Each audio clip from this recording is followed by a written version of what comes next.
সত্য কথা বলা লাগবে। কি কথা বলতে হবে? সত্যের উপদেশ শুধু নিজের ভিতরে থাকলে হবে না, পরস্পরের ভিতরে সত্যের উপদেশ দেওয়ার দরকার আছে না নাই? কিন্তু যে আমার দেশে এক শ্রেণী আছে, দেখেন তারা দেখবেন সব সময় দেখবেন দাওয়াতি কাজের তালে থাকে, সব সময় মানুষের শুধু দাওয়াত দেয়, দুরূদ পাঠ করার আহ্বান করে, কিন্তু যখন নামাজ চলে তাদের সামনে যদি জিনা হয়, কি হয়? যদি জিনা হয় অথবা একটা মেয়েকে কেউ যদি ধর্ষণ করে, তারা বলে এই ওইদিকে যেন, ওদিকে ফিতনা আছে না নাই? এরা দেখবেন এইদিকে মসজিদে নামাজ চলতেছে, খেয়াল করবেন কি চলতেছে, কথার কথা মনে করেন এই মসজিদে নামাজ চলতেছে, আর এই মসজিদের সামনে গিয়ে একটু দূরেই মনে করেন একটা মেয়ের ইজ্জত নিয়ে সিনিমিনি খেলা খেলতেছে। আচ্ছা বলে তো, আপনার নামাজ আগে নাকি অন্যায়ের প্রতিবাদ করা আগে? প্রতিবাদ করা আগে। এখন আমার দেশে এক শ্রেণী আছে বলে ওইদিকে যেন, ওইদিকে ফিতনা, ওইদিকে কি যারা বলেন ফিতনা। আমি আল্লাহর কসম খেয়ে বলতেছি, এই আমল আর এই সত্যের পথে যদি আপনি থাকেন, করছেন খালো জান্নাতে যেতে পারবেন না। আপনি চিন্তা করেছেন ওই যে আল্লাহ বলছে 5 ওয়াক্ত নামাজ যদি আদায় করি তাহলে জান্নাত পাবো, আল্লাহ কি বলছে নাকি? কোথায়? গোটা কোরআনে কোথায় আল্লাহ বলেন নাই যে নামাজ পড়লেই জান্নাত? এরকমের কোনো কথা নাই। বরং চাইলে একবার নয় 82 বার বলেছেন তোমরা নামাজকে তোমরা কায়েম করো। কি করো? নামাজকে তোমরা কি করো? কায়েম করো। কায়েম শব্দের অর্থ কি শোনেন এবার? কায়েম শব্দের অর্থ হচ্ছে আহ্বান করা। কি করা? আর ওজোর বলেন কি করা? আহ্বান করা। আপনি এই যে বলছি একটু আগে, আপনি একা একা নামাজ পড়বেন, ওই নামাজ আল্লাহর কাছে কবুল হবে না। আপনি নামাজ পড়বেন, আর একজনের নামাজের দাওয়াত দেওয়া লাগবে।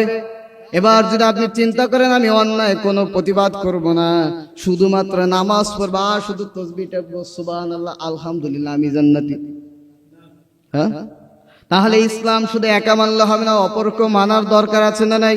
অন্যকে দাওয়াত দেবেন, আপনি একা নামাজ পড়বেন না, একা সত্যর পথে চলবেন না, পরস্পর অর্থাৎ নিজেদের ভিতরে, সমাজের ভিতরে সত্যর উপদেশ দেওয়ার দরকার আছে না নাই? তাহলে শোনেন আবার, আল্লাহ তাআলা যে সফলতার কথা বলেছেন, 1 নম্বরে বলেছেন যারা সফলতা অর্জন করবে, 1 নম্বরে তারা কি আনবে?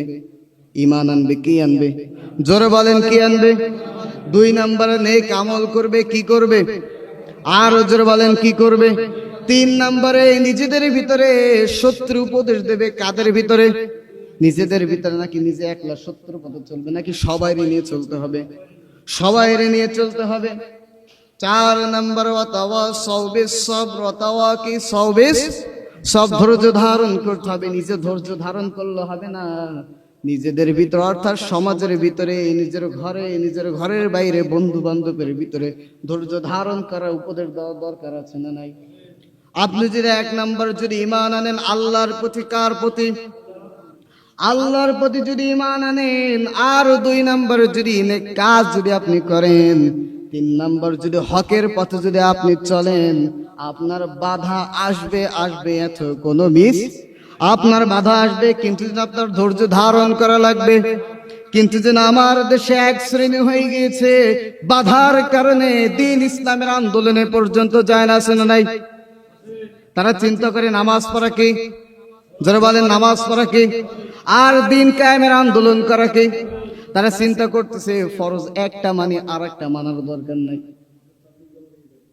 আমি স্পষ্ট ভাবে বলতেছি, এই 3টা কাজ যদি আপনি যদি সঠিকভাবে যদি করতে পারেন, আপনার বাধা বিপদ আসবে। আর বাধা বিপদ আসবে, পিছনে তাকানো যাবে না, সামনের দিকে আগাতে আবার ধৈর্য ধারণ করতে হবে। পারবেন তো ইনশাআল্লাহ? তাহলে 4 নম্বর আমাদের ধৈর্য ধারণ করতে হবে। এই 4টা গুণবলী যদি আমাদের জীবনে যদি অর্জন করতে পারি, তাহলে আমরা হব সফলতা অর্জন করতে পারবো। কি অর্জন করতে পারবো? আমরা